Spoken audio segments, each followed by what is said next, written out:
All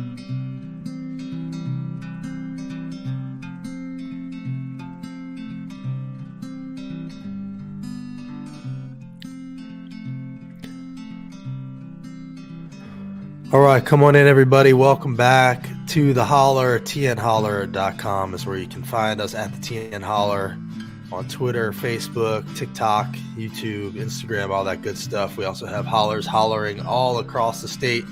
Thanks to your support, we really do appreciate it. Your small dollar monthly donations keep us going.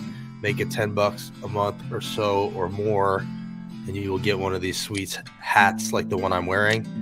If you need a home, Middle Tennessee, buying or selling, do it through Elisa Parker. And if you need a lawyer, Abby Rubenfeld is who you should use. She is awesome. And also, I don't have the graphic, but coming up, there's going to be a critical race theory summer school that you can check out and register for. And they have asked us to spread the information about that. They're bringing this national convention to Tennessee to teach people about critical race theory and what it really is.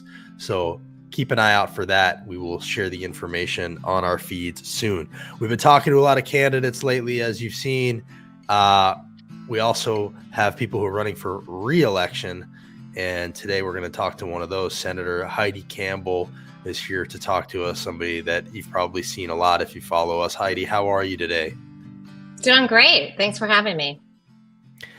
Absolutely. Well, it's a tense time in our country and in our state, and you are out there running for re-election. Why don't you start by kind of telling us what the state of your race is, what's going on with your race in Nashville?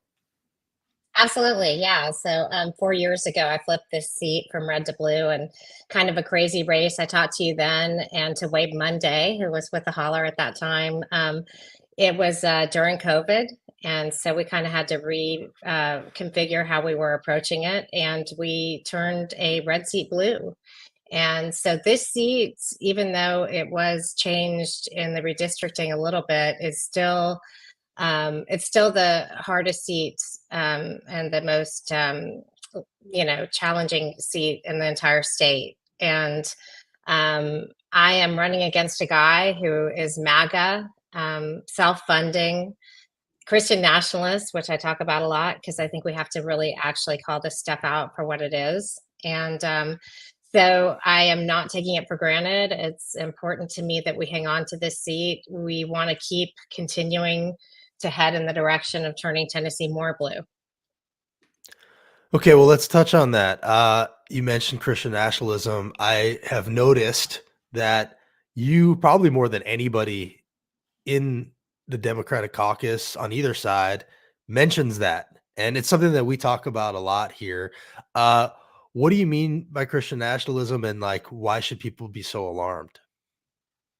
Yeah, I think it's so important people don't confuse Christian nationalism with Christianity. It's not the same thing at all. Christian nationalism is its own monster, and it's a very strategic plan that is about power and money and has absolutely nothing to do with the tenets or principles of Christianity. But what it is doing is weaponizing and leveraging the Christian religion, almost antithetically, almost working against the fundamental values of Christianity to try and get a huge portion of the American electorate to vote against their own self-interest. And that's really that's the moment we're in. I always just distill this to, we're in a moment of greed versus good. And there's a faction of people who have coalesced under the heading of the Council for National Policy, and the Baptist Convention and the Heritage Foundation and the Koch brothers, and there's so many players in that. But basically, and the voucher thing is part of it, basically the idea is to get rid of democracy because democracy is no longer convenient, and to turn our country into a theocracy. And that sounds a little crazy, but that's really what's going on. And you see little movements towards that every single day. And with the upcoming election, that could just be a complete game changer for the Christian nationalists and the people who are interested in fundamentally changing the way, frankly, the entire world is situated towards democracy. We tend to refer to Tennessee as a theocracy. And one of the things that I say is that just ask them. Like, this isn't a secret. They are up there governing in that way openly. If you ask people like Jason Zachary, who are you here to serve, he'll say Jesus first. Like you said, I agree with you that it's not really about what we understand to be the principles of Christianity, which are taking care of the poor, taking care of the stranger, taking care of your neighbor, loving everybody. It's this sort of distorted version of what they say Christianity is about. And as Justin Jones, who speaks the language of Christianity and scripture better than anybody up there, he says, stop using Christianity or religion to justify your bigotry. You serve in the Senate, you serve in the legislature. How close to a theocracy do you think we are here in Tennessee? Oh, I think we are. We're a totalitarian theocracy at this point, and I mean, we're constantly praying about things and referring to all of the issues that we're facing in with a Christian, ostensibly Christian lens. But then, of course, most of the legislation that we're passing really is about harming the poor and favoring the rich, and it's corporate centric. So, I think that we have a preponderance, if not, um, um, yeah, a super majority of people who are down with that philosophy, and the people that aren't feel like that they have to toe the line, or they'll lose their seats. I think that's why it's so powerful when people like, for instance, Pastor Riggs or the Southern Christian Coalition speak up from that lens and talk about it from that lens. I think too often the only conversations that Democrats are having about this is like, keep Christianity out of this, keep Christianity out of that. And so there becomes a vacuum where they can say, see, they're anti-God. But I think when you fight, when you stand and fight and say, no, this is what this is really about, that's the powerful message of Pastor Riggs. When you say, no, this is what Jesus really said, I think it's important that to have that conversation. So it's powerful when you bring it up, and you have a bunch of times. You mentioned vouchers are a part of it. Can you explain a little bit how vouchers are a part of that dynamic? Yeah, sure. I mean, the vouchers are being pushed by Betsy DeVos and Hillsdale College, and the whole idea behind vouchers is to funnel our tax dollars to wealthy friends and buddies of Eric Prince and Betsy DeVos and people like that who are working on these voucher plans across the country.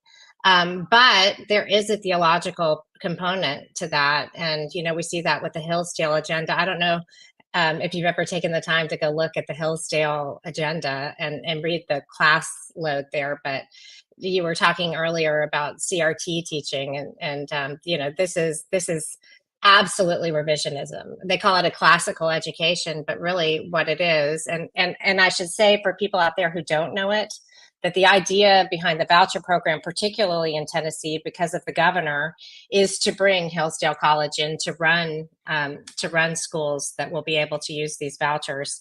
The whole idea is a revisionist a Christian, and again in quotation marks, Christian approach to education entirely, which has to do with basically controlling people. It's about fundamentally keeping people under control. Right. And as you mentioned, the Hillsdale people were going to bring, I think, like 100 charter schools here if Larry Arnn hadn't stumbled and, called teachers idiots openly and been caught doing that. So obviously that was Governor Lee's plan. And I think it's important that people understand that that's really at the core of a lot of what he's doing. We should mention that there's a ProPublica article this week about Republicans like Todd Warner stepping up to push back against the voucher scheme to steer private funds to public schools, and he deserves a lot of credit for that. Where do you think the support for vouchers stood by the end of the session? I know that Tennessee and, with Democrats and yourself, big part of it, beat the voucher plan back when a lot of less conservative states didn't. And again, Todd Warner deserves a lot of credit. We were told only 22 House members were for it by the end of it. Is that about where you saw things by the end of it? Obviously it's coming back, but where did the support stand? Yeah, I heard 16. That having been said, I think that the majority of the Senate were probably going to vote for it.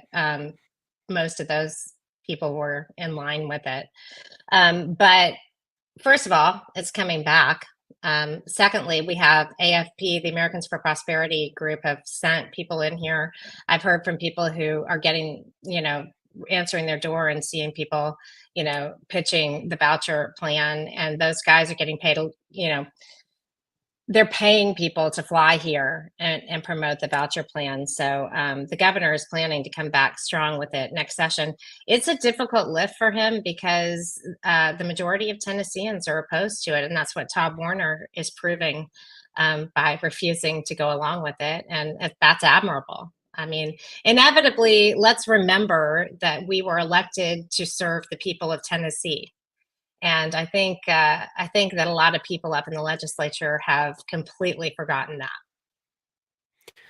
Yeah, absolutely right. And again, just to reiterate, Todd Warner deserves a lot of credit. There are people now running to replace people like Todd to support the voucher push, and we are trying to track that. So I want to encourage everybody to help us with this crowdsource project we have. We have a Google Doc, an Excel spreadsheet that is open. Anybody can fill it in. We'll post the link with this clip, and we're asking for your help to ask these candidates where they stand on vouchers. If you can get them a message, email them, let us know you emailed them. And in the message, say, if we don't hear back within a day, we're going to assume you're for them. And we're going to make it on them to let us know that they will stand against the vouchers, because there's a lot of candidates and we want to make sure you all know who will fight for public schools and who will fight against them. On that note, I see somebody asking here, what will it take to make people see that the very few people are actually voting here, voting against all of our best interests, including their own? I want to give you a chance to talk about what Democrats stand for. There's a thread on the TN Senate Dems feed on Twitter talking about the bills that were blocked. For instance, repealing the grocery tax, eliminating the insurance gap for kids, red flag laws to stop gun violence, and on and on and on. Go to TN Senate Dems to see that thread. Heidi, what are people voting against when they keep Dems out of office, and what bills are they blocking up there that would actually help people? Well, I mean, I'll start with common sense gun regulations. Every single year since I've been here, and the Covenant shooting, by the way, was in my district. And before the Covenant shooting happened, every year I would run common sense gun regulations. And of course, every single year, everybody knows that they're blocked. And that is not going to change until we elect people who give a damn about their constituents, because logic clearly dictates that that we have a gun problem in the state, and it is about the guns. And yet, time after time, the acrobatics that our colleagues go through to try and make it not about the guns are just absolutely, appalling. And it's really depressing sometimes to think about the fact that we have a legislature that's unwilling to protect our children, but they're actually willing, if more guns can be involved, or if we're going to be putting more people in prison, to find solutions through that, which inevitably was what we did when we ostensibly tried to address the gun violence problem. But so that's one, issue that that our colleagues aren't listening to. And polling clearly shows us, and has for years across the state of Tennessee, that people do want more gun regulations, and people also want women's reproductive rights to be protected, and they also want full legalization of cannabis, and they also want Medicaid expansion. This state is an incredibly, if not the most regressive state in the country. And we hoard people's tax dollars, your tax dollars, the tax dollars that you pay when you go buy something at the store. and we keep those tax dollars and we do not put them into programs that we're required to put them into. I mean, this last session, we got our TANF funds up to over 800 million, and we are required by law to never let those go above 128 million. Because ostensibly, the argument is that the red tape prevents us from distributing those funds, but that's not true. I mean, what Tennessee has really done is set up a lot of intermediary middlemen to make sure that we don't distribute those funds, because they do not want to give money to poor people, even though it's their money, even though it's our money. And this year, we actually gave $1.6 billion away to national corporations of our own volition with absolutely no justification. The lie about that was that we were avoiding lawsuits. But the truth of the matter is that was a voluntary decision that was made on the part of the controlling party because they wanted to do their friends and buddies a favor. And there are various different personal and political reasons for that. A lot of my colleagues declared Rule 13, which is because they personally stand to gain from something. And also, I put an amendment on that to ask for transparency, and the Senate shot that amendment down. Inevitably, the House put a really watered down version of that on the bill, and it did pass. And it's not going to really make a difference because they put enough controls in there that we're really not going to know who's receiving all that money. Right. So people are aware. I mean, just to reiterate, that's like a $1.6 billion corporate tax handout, probably more at the end of the day. And it went to corporations when the grocery tax is still there. We couldn't abolish that. We can't afford to ever do anything that helps real people. It's always socialism to do that. But when it passes through the hands of corporations, there's always time. And I remember when that was being passed, that was at the end of session, and there was a huddle around the TV outside of the Senate chamber. Usually there's like 4 people there. There were like 100 lobbyists watching it like it was the Super Bowl. And I started turning my camera on the lobbyists, and there were lobbyists that were turning their head away from me, and I would walk around them, behind them, and the lobbyists would keep their back to me because they were ashamed of what was going on in that moment. And yet Republicans and Johnny Shaw passed it anyway. So I think that's something people need to be aware of. What can people know about your campaign, and how can they help you out? Yeah, no, so voteHeidiCampbell.com is my website, and we have a wonderful team, really great group of volunteers already who are working really hard and canvassing and phone banking, and also have a lot of events that we have up on Mobilize, an app called Mobilize, and would love to have people get involved. And then, of course, we need money because, as I said, my opponent's self-funding, and it's a hard environment right now to raise money in because, frankly, a lot of people are out there running, and so help us out. We would really appreciate it.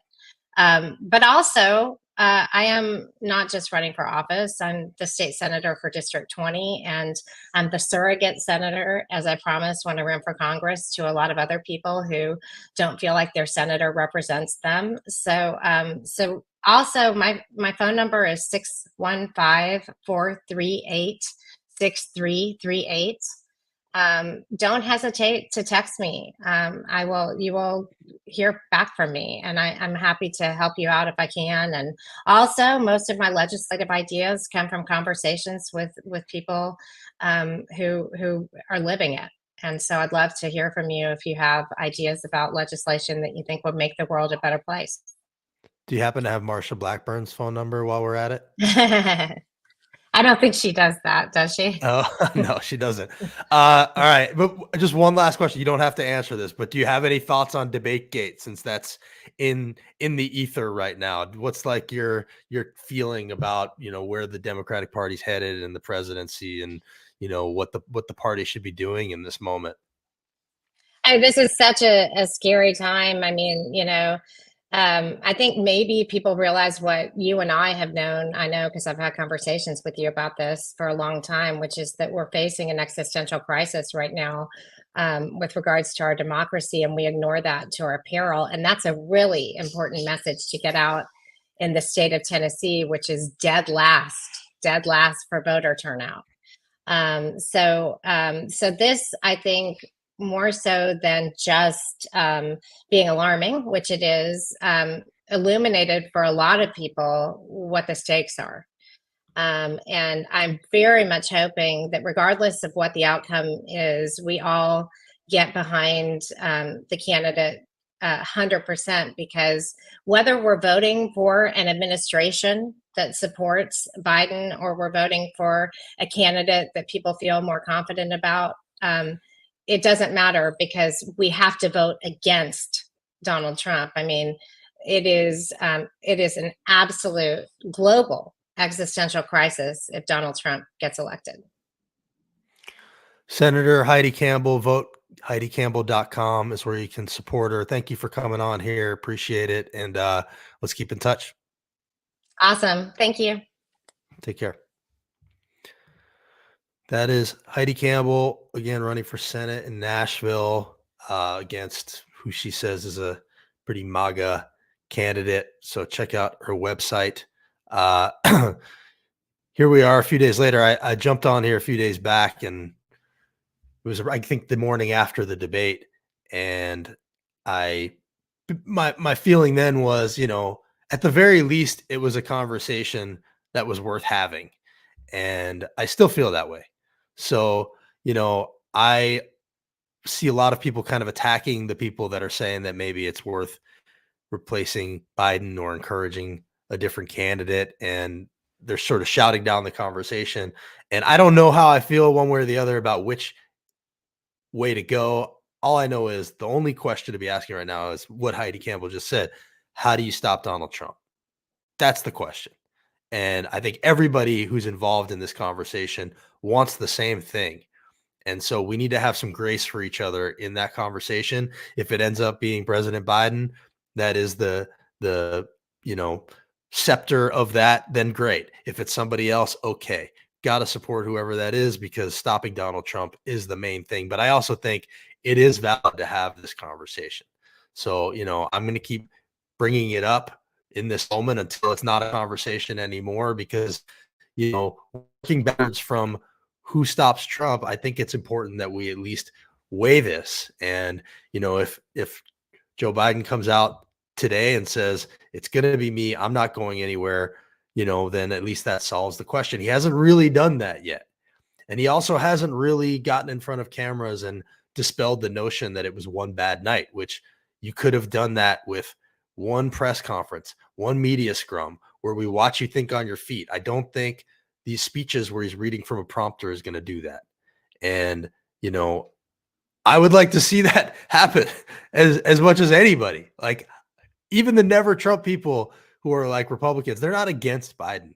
Nobody in this conversation is against Biden. This is about stopping Trump. It is existential, as Heidi Campbell just said, as the Supreme Court showed us again yesterday. The stakes are so high, and refusing to confront the truth is not the way forward. We have to at least acknowledge what everybody saw with their own eyes, and we have to weigh the pros and cons and go forward. If it's not possible mechanically to replace him, then somebody needs to show us that. And okay, I don't profess to be an expert on that. I'd be curious to know what you all think, people who are watching. We've got 1,200 people on here right now. What do you all think? Comment, please. Let me know. Tell me to shut up. That's fine. That's okay. People have been doing that all week, and it's fine. I understand that people have strong feelings about that. Just please know, I'm not coming at it from a malicious place. If it's Biden that will help stop Trump, great. If it's somebody else, okay. I just think it's important to make the right call. And I don't know if this is an off night or an off ramp, but I think it's important not to shut down any of the possibilities. People say, okay, well, who is going to be the alternative? I think that's a fair question. To me, that's kind of the logic that leads you to Kamala, honestly, because she seems to be the cleanest transition. She's a continuation of his administration. She can, I think, get access to the $100 million cash on hand from him. Tim Ryan, a former congressman who is not an anti-Biden guy by any stretch. He ran for president. He has a Newsweek article today saying Kamala should be the successor. And, I don't know that she would be my like number one choice if I could, in a perfect world, choose her, but I do think she's capable and, checks a lot of the boxes for this situation. And here's the other thing that I would say, because, one of the New York Times articles was talking about that Joe Biden is looking at it from like a legacy perspective, which to me is not the right way to look at it. It should be about what's best for the country. But okay, looking at it from a legacy perspective, from his perspective, if one way is a win-win for him, it seems to me. If Trump loses, either way, he's a hero. So if he beats him, he's a hero. And if he gets out and the person who replaces him beats him, Biden's a hero. Like, that's a heroic thing to step aside, know your limitations, and say, it's someone else's time. Powerful speech, invigorating, anoints Kamala or whoever else it is. If she goes on to beat Trump, Biden goes down in history as somebody as maybe one of the great patriots ever. Ever. But if he stays in the race and loses, that's his legacy. That's his legacy. If he stays in the race and wins, yes, hero, absolutely, 100%. But only one path gives him a chance to really hurt his legacy. If he gets out and somebody else gets in and loses to Trump, he is not going to be blamed. He will still have done the right thing in that moment, or maybe the wrong thing, but he will still have done the patriotic thing. He will have known his limitations. But one way, if he gets out and steps aside for somebody else, no matter what happens, he is not to blame. But if he sticks it out and ends up being the one that loses to Trump, I worry he could really damage his legacy if that's the way he's thinking. I don't think that's the way he should be thinking. He should be thinking about what's best for the country. But I'm just kind of thinking about it from his perspective. Keep spreading the word. You speak truth. Many Tennesseans don't want to hear. I appreciate it. Although you're not necessarily in the majority of the people that follow us. I mean, I've been hearing, and it's okay. Like, you guys are entitled to your opinion. I know when I post that stuff, you are going to lash out. You're entitled to do that. Some people say unfollowing you now. Okay. That's okay. That's your prerogative. But I'm not going to stop saying it because of that. I'm just not. It's too important a moment right now. It just is. And, I don't know what comes next, but it just is. Every indication is that to blow Biden's candidate, I can't even read this. Typos. Retype this, Marsha. I can't read what this says. Kamala, we definitely lose. Well, I don't know if you're right about that. You don't know if you're right about that. There's another CNN poll, a head-to-head poll, showing that she actually does better against Trump today, like an hour ago. Go ahead and look it up. The other thing I'll say is a lot of the head-to-head polls show that they all kind of do the same against Biden or against Trump, sorry. And I think that's probably because, like Heidi said, this is not about the candidate. It's about anti-Trump, like no matter who it is. So they're all going to do about the same because really we're just voting against Trump. But what I would say about those head-to-head polls is it's one way of looking at it is it's kind of Biden's ceiling because we know who he is. He's been in it. He's had a campaign behind him. And it might be their floors because they haven't had any push behind them, any money behind them. And they're still doing about as well as him. So one way is like maybe it doesn't matter because it's about anti-Trump. The other way is maybe there's a lot of room for growth with them.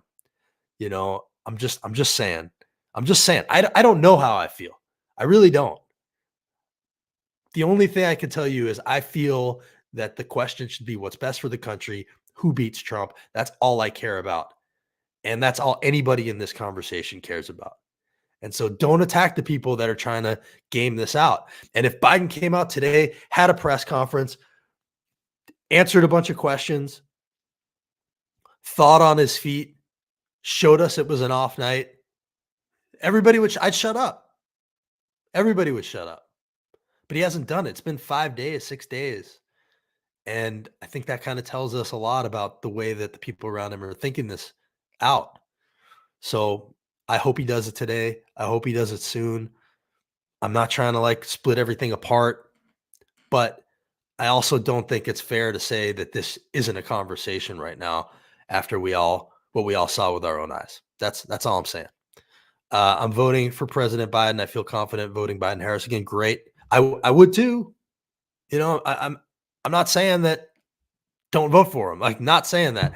The conversation is not about, should you vote for him or not. It's who can win. It's just about who can win for the good of the country, especially after what the Supreme Court did this week, which is terrifying. Thanks for following. We'll see you next time.